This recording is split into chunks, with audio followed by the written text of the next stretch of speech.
In 1847, the records of Jefferson County, Alabama, show an unusual entry in the plantation ledgers of Thornfield Manor. Among the routine documentation of livestock, crop yields, and property transfers, there appears a single line that would later perplex historians. Samuel returned of own accord, 13th time. The entry was signed by Overseer Thomas Whitmore, whose handwriting betrayed an uncharacteristic tremor that day. Thornfield Manor sat on nearly 2,000 acres of rolling hills, 15 miles southeast of Birmingham, accessible only by a winding dirt road that cut through dense pine forests. The plantation house, an imposing two-story structure with white columns and wraparound porches, overlooked cotton fields that stretched to the horizon. Behind the main house stood the quarters, a collection of weathered wooden cabins arranged in neat rows, each housing multiple families under conditions that local church records would later describe as austere but orderly.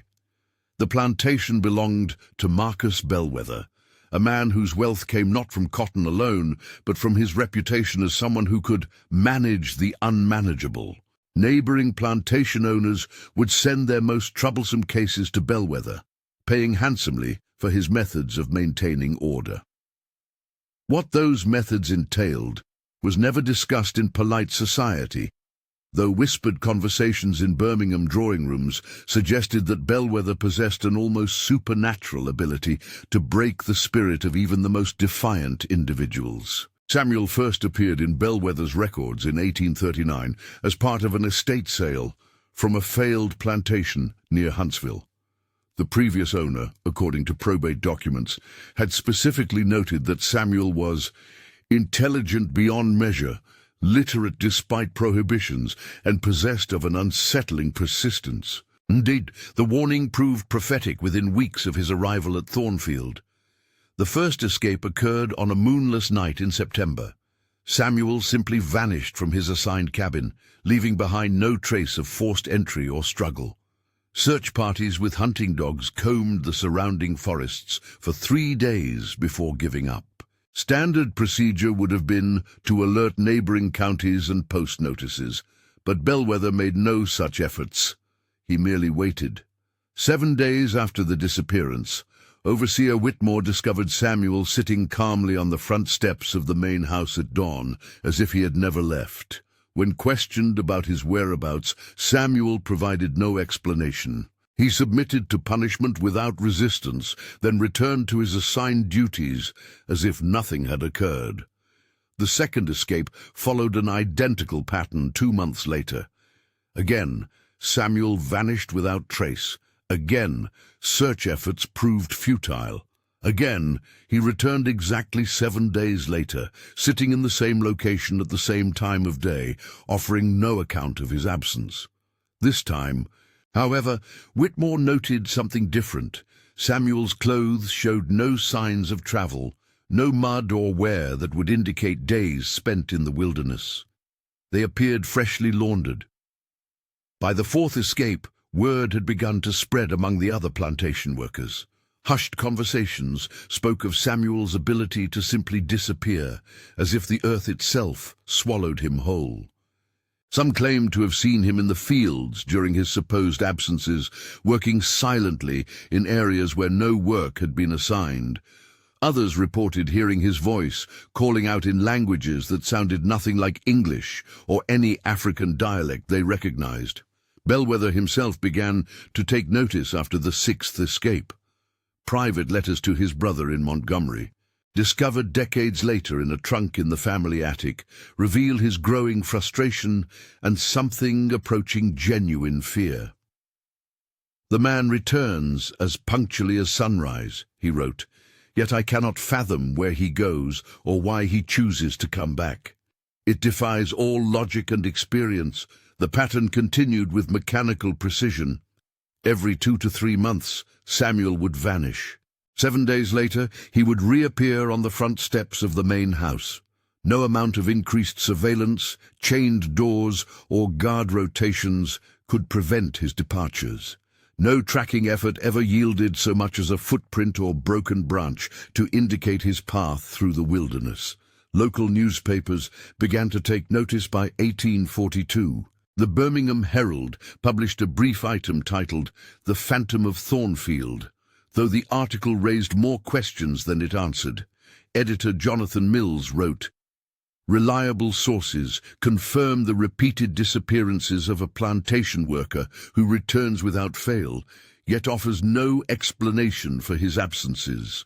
The phenomenon has attracted the attention of learned men who find no rational explanation for such behavior." What the newspapers did not report were the more disturbing aspects of Samuel's returns. According to testimony later given by former overseer Whitmore to a county magistrate, Samuel never appeared tired, hungry, or disheveled after his week-long absences. More unsettling still, he seemed to know things he should not have known, details about events that had occurred on the plantation during his absence, conversations held in private meetings, even the contents of letters that had arrived from distant locations. The other plantation workers began to exhibit signs of deep unease. Productivity declined as people found excuses to avoid working near Samuel. Evening gatherings in the quarters grew quiet when he appeared, and children stopped playing their usual games when he passed by. Church services conducted by traveling ministers noted unusually fervent prayers for protection from wandering spirits and those who walk between worlds. Bellwether's correspondence from this period reveals a man struggling to maintain his reputation while grappling with something beyond his understanding. In a letter dated March 1844, he wrote to his brother, "I have built my success on the principle that any man can be broken if sufficient pressure is applied, yet this Samuel remains untouched by conventional methods. Worse still, I begin to suspect that he allows himself to be recaptured rather than truly returning against his will." The community's discomfort reached a breaking point during Samuel's 10th escape in the spring of 1845. This time, several plantation workers reported seeing him simultaneously in multiple locations during the 7 days he was supposed to be missing. A field hand named Moses swore he saw Samuel working in the cotton fields at midday, yet when Moses approached, no one was there. A house servant claimed to have served Samuel his evening meal, only to remember later that he was supposed to be gone. These reports prompted Bellwether to take more drastic measures. He hired a professional tracker, a man named Isaiah Crow, who had earned a fearsome reputation for his ability to find runaway slaves across 3 states. Crow arrived at Thornfield in June 1845, bringing with him a pack of specially trained hunting dogs and equipment for an extended pursuit. When Samuel disappeared for the 11th time, Crow was ready. Within hours of the discovery, he and his dogs were following a scent trail that led deep into the pine forests surrounding the plantation. For the first time, there seemed to be genuine hope of solving the mystery. Crow's confidence was absolute. He had never failed to track a fugitive, and his dogs had never lost a scent. 3 days into the pursuit, Crow's dogs became agitated and refused to continue. The tracker himself reported feeling disoriented, as if the forest itself was shifting around him. He claimed the scent trail led in impossible directions, sometimes seeming to go straight up the trunks of trees, other times disappearing entirely, only to reappear yards away in a completely different direction. On the 4th day of the search, Crow made a discovery that he would never fully explain in his official report. Deep in the forest, he found a clearing that appeared on no maps of the area. In the center of this clearing stood what he described as structures of unknown origin, constructions of wood and stone that showed clear signs of human habitation but followed no architectural patterns he recognized. Crow's written report, filed with the Jefferson County Sheriff's Office, described finding evidence of recent occupation, cold ashes from cooking fires, marks in the earth suggesting regular movement of multiple people, and most disturbing of all, carved symbols on the surrounding trees that appeared fresh, despite following patterns that seemed ancient. When pressed for more details, Crow would only say that he had seen things in that clearing that no Christian man should witness. The professional tracker abandoned his pursuit on the 5th day, claiming his dogs had become too distressed to continue. He left Thornfield Manor immediately, refusing payment and advising Bellwether to leave well enough alone. When Samuel returned on schedule 2 days later, Crow was already 50 miles away, having departed Alabama entirely. Bellwether's letters from this period show a marked change in tone. The confident plantation owner who had prided himself on solving difficult problems now wrote of sleepless nights and growing paranoia. "I begin to question whether Samuel is the problem," he confided to his brother, "or merely a symptom of something far more troubling that has taken root on this land." The 12th escape occurred in the dead of winter, 1846. By this time, the regular pattern had become so established that the plantation workers simply adjusted their routines to account for Samuel's weekly absences. Overseer Whitmore stopped filing formal reports, and the hired guards were instructed to ignore the empty cabin during Samuel's predictable departures. Yet this 12th disappearance brought an unexpected development. On the 3rd day of Samuel's absence, a traveling preacher named Reverend Elijah Stone arrived at Thornfield Manor, claiming to have received word that spiritual intervention was needed. Stone was known throughout northern Alabama for his work with what he called troubled souls, people whose behavior defied conventional explanation. Reverend Stone spent 4 days at Thornfield, conducting what he termed consultations with various workers and examining the quarters where Samuel lived. His conclusions, recorded in a letter to the Southern Baptist Convention, were deeply troubling. "I have found evidence of practices that contradict all Christian teaching. The man, Samuel, is but one member of a larger group that has found ways to move freely despite physical constraints. What we are witnessing is not escape in any conventional sense, but rather a form of existence that operates outside natural law." The Reverend's letter went on to describe discoveries that church officials would later classify as too sensitive for general distribution. Stone reported finding hidden chambers beneath several of the quarters' cabins, connected by tunnels that extended far beyond the plantation boundaries. More disturbing still, he claimed to have encountered other individuals during his investigation, people who appeared to be plantation workers during daylight hours, but gathered in the underground spaces for purposes that Stone described as abhorrent to civilized society. Stone's investigation was cut short when Samuel returned from his 12th absence. The Reverend left Thornfield immediately, but not before leaving behind a sealed letter addressed to whoever might have authority to act. The letter disappeared from Bellwether's possession within days of Stone's departure, though copies may have been made before its disappearance. The pattern of escapes and returns continued through 1846, but the atmosphere at Thornfield had changed irrevocably. Other plantation owners began to avoid doing business with Bellwether, citing vague concerns about the reliability of his operation. Workers from neighboring plantations refused assignments that would bring them to Thornfield property.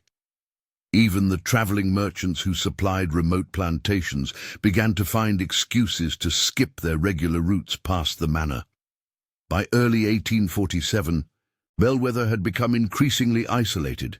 His correspondence with family members grew erratic, filled with rambling observations about the nature of free will and the possibility that some forms of bondage were merely illusions. His handwriting, once precise and authoritative, became increasingly erratic. His younger brother wrote back expressing concern about Marcus's mental state and suggesting he consider selling the plantation. The 13th and final recorded escape occurred on a humid night in June 1847. This time, however, something was different. Samuel did not simply vanish from his cabin. He was observed walking openly across the plantation grounds by multiple witnesses, including Overseer Whitmore and 2 hired guards. He made no attempt at concealment, moving with deliberate purpose toward the main house.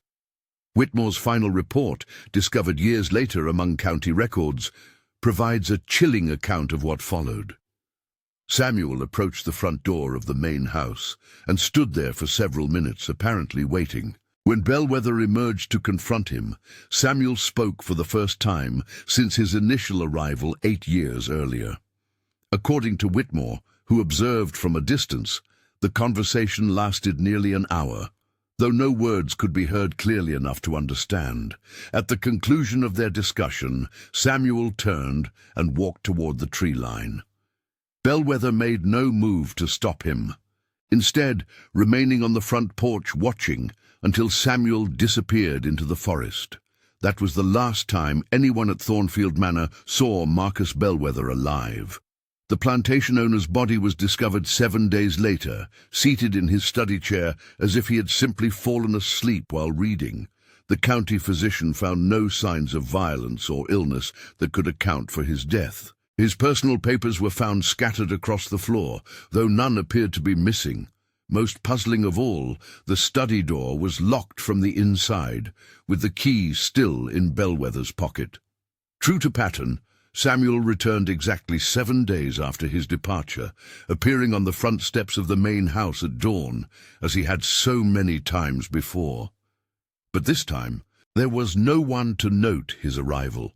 Overseer Whitmore had abandoned the plantation during the night after Bellwether's funeral, leaving behind only a hastily scrawled note stating that he could no longer serve in good conscience. With no overseer and no owner, Thornfield Manor began its rapid decline. The remaining workers dispersed to other plantations or simply disappeared into the surrounding countryside. Within months, the once prosperous operation had been reduced to empty buildings and overgrown fields. County records show that the property was eventually sold for back taxes, though the buyer's identity was obscured by a complex series of legal transfers. Samuel himself vanished during this period of chaos, not in his usual pattern of temporary absence, but completely and finally. Some claimed to have seen him walking the roads toward Birmingham. Others insisted he had joined groups of travelers heading west toward Mississippi. A few maintained that he had never left at all, but continued to live somewhere on the abandoned plantation grounds, invisible to casual observation, but occasionally glimpsed by those who knew where to look. The tunnels that Reverend Stone had reported were never officially investigated. By the time county authorities might have taken interest, the abandoned plantation had been stripped of anything valuable by scavengers, and the underground passages had either collapsed or been deliberately sealed. Local residents developed the habit of avoiding the Thornfield property entirely, preferring to take longer routes that circumvented the boundaries of the former plantation. In 1851, a group of northern missionaries attempted to establish a school on the Thornfield property, believing the large buildings could be converted for educational purposes. Their effort lasted less than 3 months before being abandoned. The missionaries' reports cited persistent structural problems and unsuitable atmospheric conditions, though private letters sent to their sponsors in Boston mentioned strange sounds emanating from beneath the buildings and the discovery of rooms that appeared on no architectural plans. The final official mention of Samuel appears in a railroad survey conducted in 1858. Workers laying track for the planned Birmingham to Montgomery line reported encountering a tall black man who seemed to know intimate details about the terrain and offered to guide them around obstacles that were not visible to the surveyors themselves. The man identified himself only as Samuel and disappeared each evening, returning the following dawn to continue his assistance. The railroad workers' foreman noted that Samuel's guidance proved invaluable, helping them avoid areas where the ground was unstable or where water tables would make construction difficult. Yet he also reported feeling uneasy about their mysterious helper, particularly after discovering that Samuel's knowledge of the landscape seemed to extend to areas that had been dramatically altered since the abandonment of Thornfield Manor. He speaks of landmarks that no longer exist, the foreman wrote, and warns of dangers in places that appear perfectly safe to experienced eyes. When the railroad section was completed, Samuel simply failed to appear one morning. The workers found a note pinned to a tree where he had typically waited each dawn. The note, written in an educated hand, thanked them for their courtesy and wished them well in future endeavors. It was signed Samuel of Thornfield and included a warning. Those who seek what lies beneath should remember that some doors once opened change the nature of what passes through them. The abandoned plantation continued to decay throughout the 1850s and 60s. Occasionally, travelers reported seeing lights moving through the ruins at night, or hearing sounds that suggested ongoing habitation despite the obvious emptiness of the buildings. These reports became less frequent over time, though they never ceased entirely. By the time of the war between the states, Thornfield Manor had acquired a local reputation that discouraged all but the most desperate from seeking shelter among its ruins. During the war years, the property served briefly as a way station for various groups moving through the area, though none stayed long. Confederate deserters, Union scouts, and displaced civilians all reported similar experiences, a sense of being watched by unseen observers, the discovery of recently used campsites in areas they had believed to be uninhabited, and encounters with individuals who seemed to know more about their circumstances than should have been possible. One particularly detailed account comes from a Union cavalry officer who spent 3 days at Thornfield in 1863 while his unit recovered from an engagement near Birmingham. Lieutenant Colonel James Morrison documented his experiences in letters to his wife, describing the plantation as a place where the normal rules of cause and effect seemed to operate under different principles. Morrison reported finding evidence of recent occupation in buildings that showed no signs of maintenance, discovering food stores that should have spoiled years earlier, and encountering a man who matched descriptions of the legendary Samuel.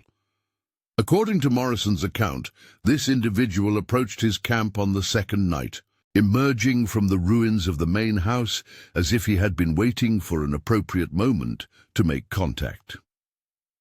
The man offered information about Confederate troop movements in the area, intelligence that proved accurate when verified by Morrison's scouts.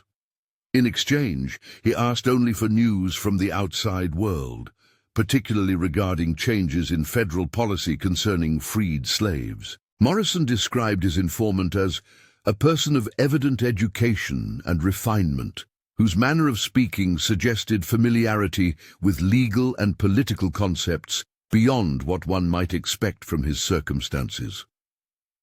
The officer was particularly struck by the man's detailed knowledge of events occurring hundreds of miles away, information that would have been difficult for anyone in his position to obtain through conventional means. When Morrison's unit prepared to depart on the third day, their mysterious helper provided them with detailed maps of safe routes through Confederate-held territory. These maps proved so accurate that Morrison was able to rejoin his regiment without casualties, an outcome he attributed directly to the intelligence provided by the man he believed to be Samuel. In his final letter about the encounter, Morrison wrote, "I am convinced I met the individual who has become something of a legend in this region. Whether his abilities stem from an extraordinary network of informants or from sources beyond conventional explanation, I cannot say. I can only report that his assistance likely saved the lives of my men." The end of the war brought new visitors to Thornfield Manor, as former slaves throughout the region sought information about family members who had been sold or transferred during the preceding decades. Many hoped that the records kept by Marcus Bellwether might contain clues about the whereabouts of separated relatives. However, efforts to locate and examine these records proved futile. The plantation's files had apparently been removed or destroyed during the years of abandonment. Some visitors reported success in their searches despite the absence of official records. A pattern emerged of people arriving at Thornfield seeking information about lost family members, only to encounter helpful strangers who possessed detailed knowledge about slave sales and transfers from the plantation's operational period. These encounters typically occurred near the ruins of the overseer's house, where someone would emerge from the shadows to offer specific details about when certain individuals had been sold and to which plantations they had been sent. The accuracy of this information was consistently verified when relatives followed up on the leads they received. Families were reunited across multiple states based on intelligence provided by these mysterious sources at Thornfield. Yet when grateful family members attempted to return to thank their benefactors, they found only empty ruins and no trace of recent habitation. Local church records from the immediate post-war period document several instances of freed slaves making pilgrimages to Thornfield Manor, claiming to have received dreams or visions directing them to return. These individuals typically spent several days camping among the ruins before departing with apparent satisfaction. Though they rarely discussed what they had accomplished during their visits, pastors noted that these pilgrims often spoke of settling old business and achieving a sense of closure that had eluded them since gaining their freedom. By the 1870s, the legend of Samuel had evolved into something approaching myth throughout Jefferson County. Parents used stories of the man who could not be held to teach children about the importance of determination and the power of knowledge. Yet these same stories carried warnings about the dangers of seeking power through unnatural means, suggesting that Samuel's abilities had come at a price that others should not attempt to pay. The first serious historical investigation of the Thornfield phenomenon occurred in 1876, when Professor Edward Whitfield of the University of Alabama undertook a comprehensive study of antebellum plantation records. Whitfield's research, intended to document the economic impact of large-scale agriculture in northern Alabama, led him to examine surviving documents from dozens of plantations, including some papers from Thornfield Manor that had been preserved in county archives. Whitfield's initial findings confirmed the basic outline of Samuel's story. The repeated escapes, the punctual returns, and the growing unease among plantation personnel. However, his research also uncovered discrepancies that suggested the true situation had been more complex than popular accounts indicated. Cross-referencing records from neighboring plantations, Whitfield discovered multiple references to individuals with similar abilities operating throughout the region during the same time period. A plantation near Tuscaloosa reported a worker who disappeared regularly, but always returned with knowledge of events occurring in distant locations. An operation in Walker County documented a man who seemed to age more slowly than his contemporaries and possessed an uncanny ability to predict weather patterns weeks in advance. Most intriguingly, records from a plantation in Blount County described a woman who could apparently communicate with workers on other plantations, despite the distances involved, coordinating escapes and resistance activities across a network spanning hundreds of square miles. Whitfield's research suggested that Samuel had not been an isolated phenomenon, but rather part of a larger network of individuals who had developed extraordinary capabilities for moving and communicating across the heavily controlled landscape of antebellum Alabama. His preliminary conclusions, presented to a historical society meeting in 1877, proposed that the legend of Samuel represented evidence of a sophisticated underground organization that had operated throughout the region during the slavery period. The professor's work was cut short when he disappeared while conducting research at the Thornfield site in November 1877. His colleagues found his camp intact, with his notes and research materials undisturbed, but no trace of Whitfield himself. Search parties combed the area for weeks without success. His disappearance was eventually attributed to an accident, possibly a fall into one of the old wells on the property, though his body was never recovered. Whitfield's research materials were donated to the University of Alabama Library, where they remained largely unexamined until 1894. At that time, a graduate student named Margaret Thornton began working with the papers as part of a thesis on plantation economics. Thornton's work revealed additional layers to the Thornfield mystery that Whitfield had not had time to fully explore. Among Whitfield's notes, Thornton found references to a series of land purchases made in the decades following the abandonment of Thornfield Manor. Small parcels of the original plantation had been quietly acquired by buyers whose identities were obscured by complex legal arrangements. These purchases followed no obvious pattern, consisting of scattered plots that seemed to have no economic value. Yet when Thornton plotted their locations on a map, she discovered that they corresponded precisely to the sites where underground passages had been reported by various investigators over the years. Thornton's research also uncovered evidence that the network of extraordinary individuals documented by Whitfield had continued to operate after the end of slavery. Railroad records, newspaper reports, and legal documents from the Reconstruction era contained scattered references to mysterious helpers who assisted freed slaves in locating family members, finding employment, and navigating the complex legal challenges of their new status. These helpers appeared to possess the same uncanny knowledge of distant events and ability to move undetected that had characterized Samuel and his contemporaries. The graduate student's investigations led her to attempt direct contact with surviving members of what she had come to call the Thornfield Network.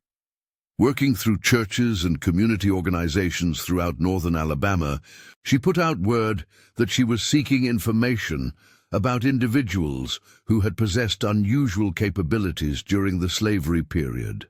The response was immediate and overwhelming. Dozens of elderly African Americans came forward with stories about relatives or community members who had exhibited extraordinary abilities. These interviews, conducted throughout 1895 and 1896, revealed a consistent pattern. The individuals in question had typically been highly intelligent slaves who had somehow acquired literacy and extensive knowledge despite the legal prohibitions against education. They had demonstrated abilities that seemed to transcend normal human limitations: exceptional memory, uncanny intuition about distant events, and most significantly, the capacity to move freely despite physical constraints. Yet Thornton's informants also spoke of these individuals with a mixture of respect and wariness. They were remembered as valuable allies who had helped countless people during the darkest periods of slavery and Reconstruction. But they were also described as somehow apart from normal human community, as if their extraordinary capabilities had come at the cost of conventional human connection. Several of Thornton's sources claimed that members of the network were still active in the 1890s, though they had adapted their methods to the changed circumstances of post-war Alabama. These individuals allegedly continued to assist African Americans facing discrimination or violence, providing information about safe travel routes, warning of impending dangers, and helping to coordinate resistance to the emerging Jim Crow laws. Thornton's thesis, completed in 1897, represented the most comprehensive academic study of the Thornfield phenomenon ever undertaken. Her conclusion was both startling and carefully hedged. She proposed that the legend of Samuel and similar figures represented evidence of a sophisticated resistance network that had operated continuously from the antebellum period through Reconstruction and into the present day. This network, she argued, had developed techniques for communication and movement that appeared supernatural to outside observers, but were actually based on carefully developed skills and extensive planning. The thesis was accepted by her graduate committee, but never published in academic journals. University officials expressed concerns about the implications of Thornton's research, particularly her suggestions that organized resistance to white authority had been far more extensive and sophisticated than previously recognized. The completed work was placed in the university archives, where it remained largely inaccessible to researchers for several decades.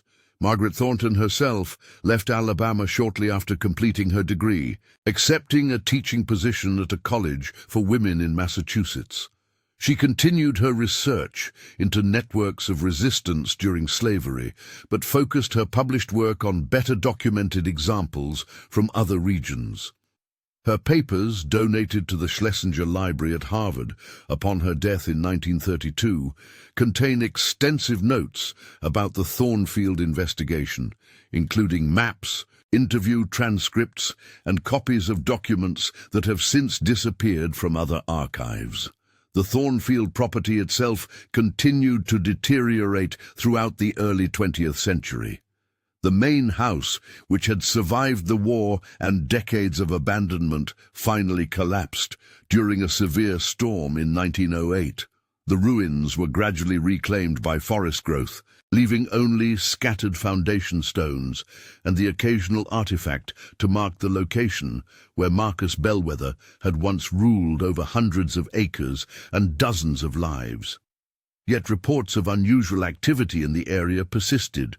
Local residents, both white and black, continued to speak of lights moving through the trees where Thornfield had once stood. Hunters reported encountering individuals who seemed to appear and disappear without warning, offering directions or warnings about dangerous terrain before vanishing back into the forest. These encounters followed the same pattern that had characterized meetings with Samuel during the antebellum period. Helpful strangers who possessed inexplicable knowledge and left observers with more questions than answers. During the Great Depression, the area around the former Thornfield plantation became a refuge for unemployed workers and displaced families. People camping in the ruins reported that they were sometimes approached by individuals offering food or information about work opportunities in distant locations. Those who followed these leads typically found employment exactly where they had been directed, though efforts to locate their benefactors for the purpose of expressing gratitude invariably proved unsuccessful. These Depression-era encounters were documented by federal workers conducting surveys of rural conditions in Alabama. Their reports, filed with the Works Progress Administration, described a pattern of assistance being provided to destitute families by sources that could not be identified or contacted through normal means. The WPA investigators noted that recipients of this aid were reluctant to discuss the details of their experiences, offering only general statements about helpful people who had provided assistance during times of need. World War II brought new attention to the Thornfield area when the federal government conducted surveys of potential military training sites throughout Alabama. Army engineers examining the terrain discovered extensive evidence of underground passages and chambers that had not been documented in previous investigations. These findings prompted a more thorough archaeological survey conducted in 1943 under military auspices. The survey team, led by Lieutenant Colonel Robert Hayes, uncovered a network of tunnels and chambers that extended far beyond what had been suspected by earlier investigators. The passages showed evidence of sophisticated construction techniques, with stone-lined walls and drainage systems that had kept them intact despite decades of abandonment. Most significantly, the tunnels connected the former Thornfield site to locations throughout a 50-square-mile area, creating a transportation network that would have allowed rapid and undetected movement across the entire region. Hayes's team also discovered evidence that the underground network had been used continuously from the antebellum period through the early 20th century. Artifacts found in the chambers spanned multiple decades and included items that could be dated to the slavery period, Reconstruction, and the early 1900s.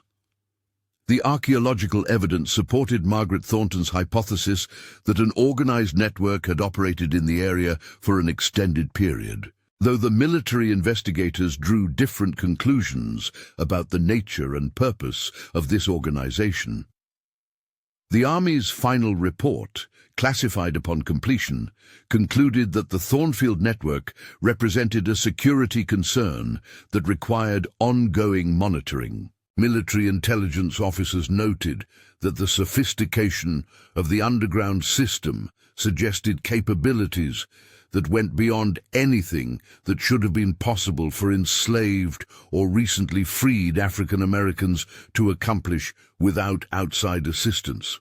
They recommended continued surveillance of the area and investigation of possible connections to foreign intelligence services. This recommendation led to periodic monitoring of the Thornfield site by federal agencies throughout the Cold War period. FBI files, partially released under Freedom of Information Act requests in the 1980s, document sporadic investigations of reported activities in the area. These files contain references to individuals who seemed to possess unusual knowledge about federal operations and who appeared to be coordinating resistance to various government policies, though no arrests were ever made and no concrete evidence of subversive activity was ever documented. The most recent serious investigation of the Thornfield phenomenon occurred in 1962, when civil rights researchers examining the historical roots of resistance movements in Alabama encountered references to the Samuel legend.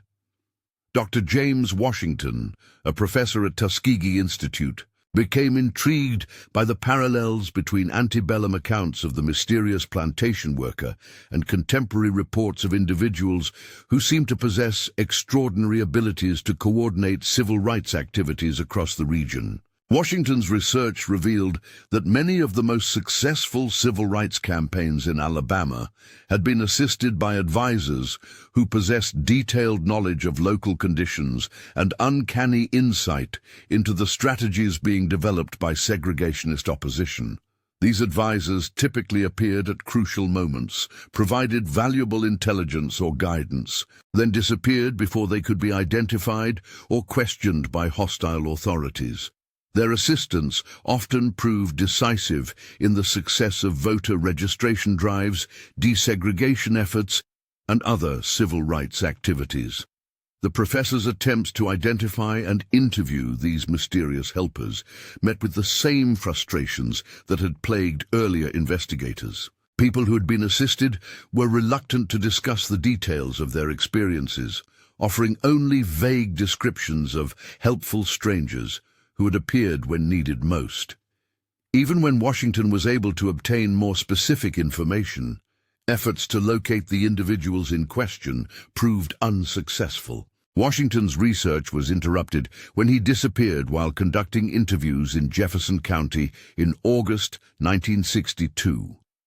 His car was found abandoned on a rural road near the former Thornfield site, with his research notes scattered throughout the interior.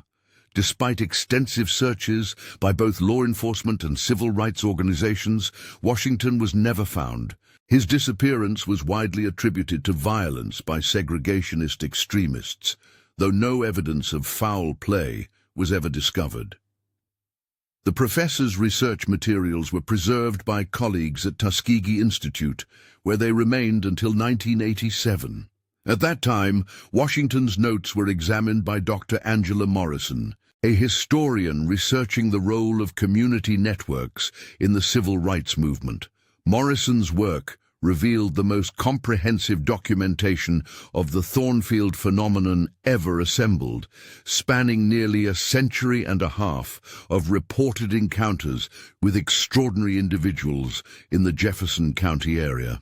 Morrison's analysis of the accumulated evidence led her to propose a radically different interpretation of the Samuel legend. Rather than viewing the phenomenon as evidence of supernatural abilities or foreign intelligence operations, she argued that the reports documented the activities of a multi-generational organization that had developed sophisticated techniques for operating undetected within hostile territory. This organization, she suggested, represented the institutional memory of resistance to oppression, passing knowledge and capabilities from generation to generation through carefully maintained networks of communication and training. According to Morrison's hypothesis, the individuals who appeared at crucial moments throughout Alabama history were members of an organization that had originated during the slavery period and had continuously adapted its methods to changing circumstances. The apparent supernatural abilities attributed to these individuals were actually the result of exceptional training, extensive intelligence networks, and carefully planned operations that created the illusion of superhuman capabilities. Morrison's research also suggested that the organization's influence extended far beyond Alabama, with similar networks operating throughout the Southeast during the slavery period and continuing their activities into the modern civil rights era. She documented connections between the Thornfield phenomenon and reported cases of extraordinary individuals in Georgia, Mississippi, and Tennessee, arguing that these represented components of a regional resistance network that had operated continuously for more than a century. The historian's conclusions were presented at an academic conference in 1988, where they generated considerable controversy among scholars of African American history. Some colleagues praised Morrison's work as a groundbreaking contribution to understanding the institutional aspects of resistance to slavery and segregation. Others criticized her methodology and questioned the reliability of the oral history sources that formed the foundation of her research. Morrison's own research came to an abrupt end when she was denied tenure at her university in 1989. Official reasons cited concerns about the scholarly rigor of her work, but private communications among faculty members suggested that university administrators had received pressure from unidentified sources to discontinue research into the Thornfield phenomenon. Morrison left academic life entirely, taking a position with a non-profit organization focused on community development in urban areas. The most recent documented encounter with the phenomenon occurred in 1993, when a team of graduate students from the University of Alabama attempted to conduct a comprehensive archaeological survey of the former Thornfield site. The students, working under the supervision of Professor Michael Chen, planned to use ground-penetrating radar and other modern techniques to map the underground network that had been partially explored by earlier investigators. The team's equipment detected extensive subsurface structures that confirmed the existence of a complex tunnel system beneath the former plantation. However, their attempts to access these passages were repeatedly frustrated by equipment failures and what they described as atmospheric disturbances that made accurate readings impossible. After 3 weeks of investigation, the team had made little progress in documenting the underground network. On their final night at the site, several team members reported encountering an elderly African-American man who emerged from the forest and approached their camp. The individual identified himself only as a caretaker and expressed interest in their research. According to the students' accounts, the man possessed detailed knowledge about the history of the plantation and seemed familiar with the academic literature about the Samuel phenomenon. The encounter lasted approximately 2 hours, during which the mysterious visitor provided the students with information about the underground network that proved more accurate than anything they had discovered through their own investigations. He described the layout of passages they had not yet located, explained the purpose of chambers they had detected but not accessed, and offered insights into the construction techniques that had been used to create the system. When the students asked how he had acquired such detailed knowledge, the man explained that he was a descendant of people who had worked at Thornfield during its operational period. He claimed that information about the plantation and its underground network had been preserved through oral tradition within certain families, passed down from generation to generation, along with the responsibility for maintaining the site. Professor Chen, who was present during part of this conversation, later wrote that the individual's knowledge seemed to extend beyond what could reasonably be attributed to oral tradition alone. The man provided specific details about construction techniques and architectural features that would have required direct observation or access to detailed technical documents. He also demonstrated familiarity with the findings of previous investigators, including research that had never been published or made publicly available. When the students returned the next morning to continue their conversation, they found that their visitor had departed, leaving behind only a handwritten note thanking them for their interest in preserving historical accuracy. The note included precise directions to several previously unknown chambers in the underground network, along with warnings about structural instabilities that could pose dangers to inexperienced explorers. Following up on the information provided in the note, the research team was able to locate and document several previously unknown sections of the tunnel system.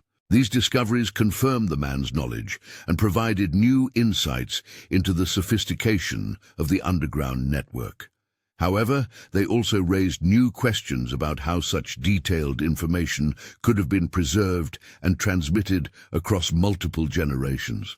Professor Chen's final report on the project, submitted to the university in 1994, recommended continued investigation of the Thornfield site, but acknowledged the challenges posed by the apparent involvement of community members who possess detailed knowledge about the underground system. The report suggested that future research should involve collaboration with local residents who might be able to provide access to oral traditions and historical information not available through conventional academic sources.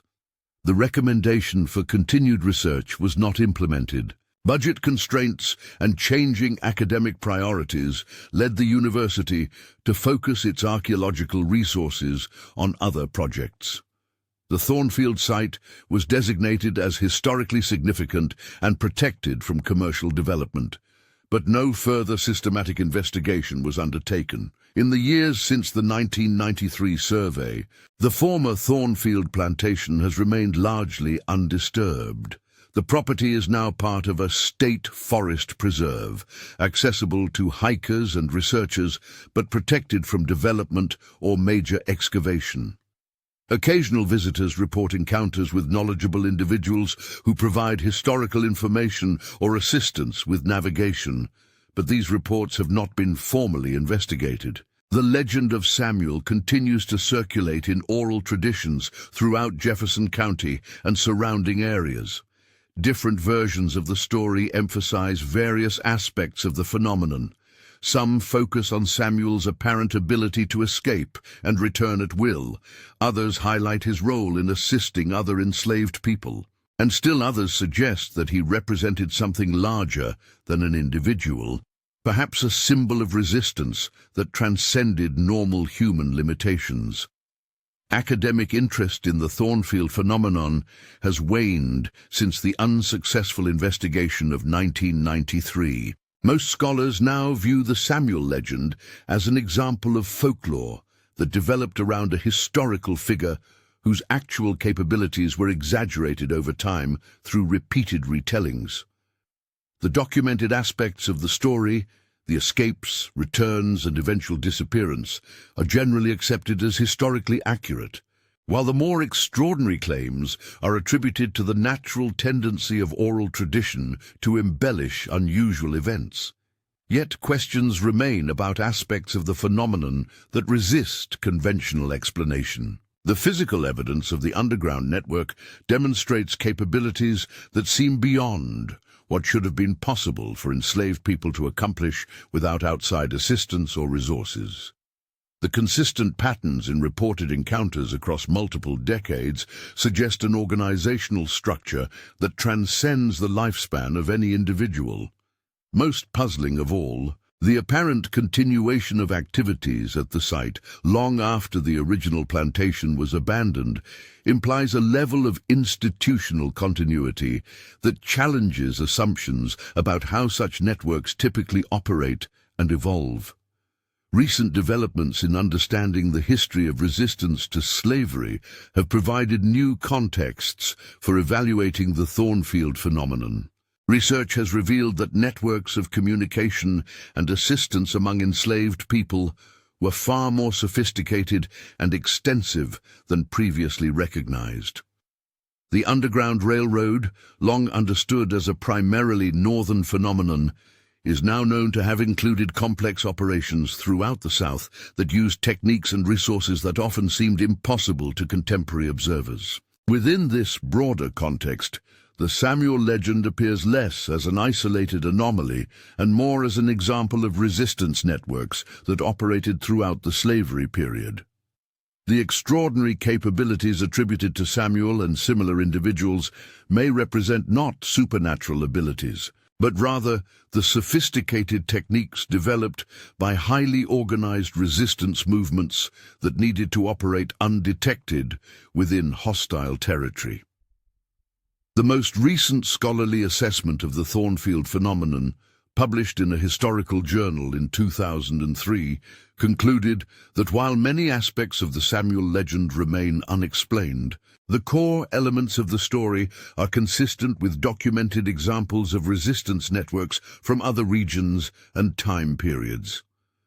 The authors noted that the tendency to attribute supernatural explanations to sophisticated human organizations has been observed in many historical contexts, particularly when those organizations operated among populations that were denied access to education and formal institutions.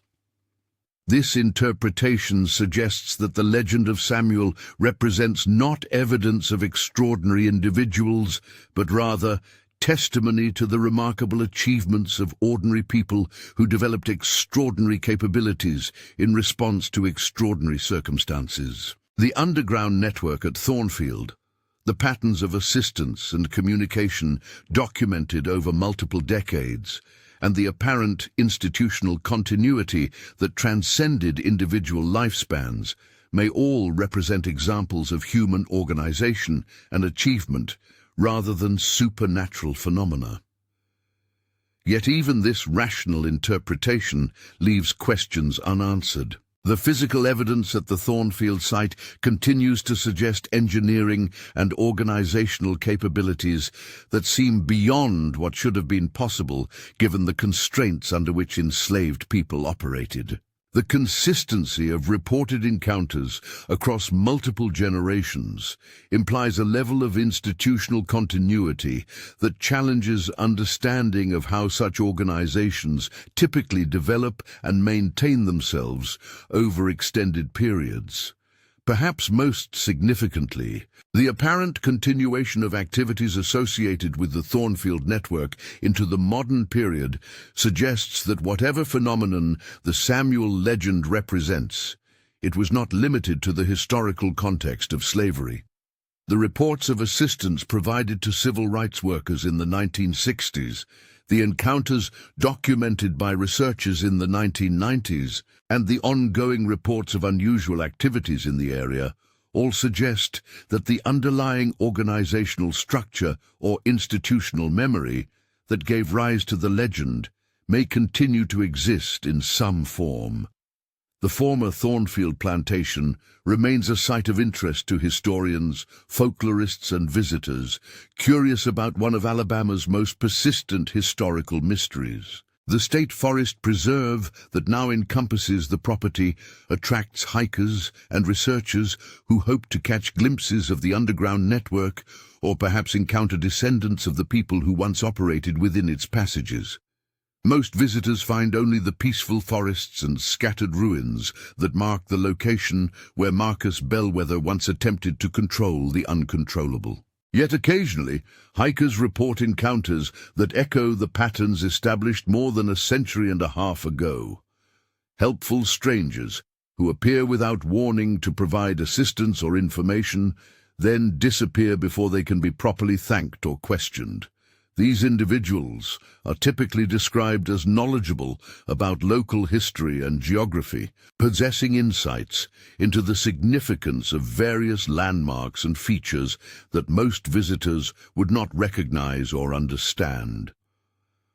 Whether these encounters represent meetings with descendants of the original Thornfield network, chance meetings with local residents who maintain oral traditions about the area's history, or something else entirely, they serve to keep alive the questions that have surrounded this location for generations.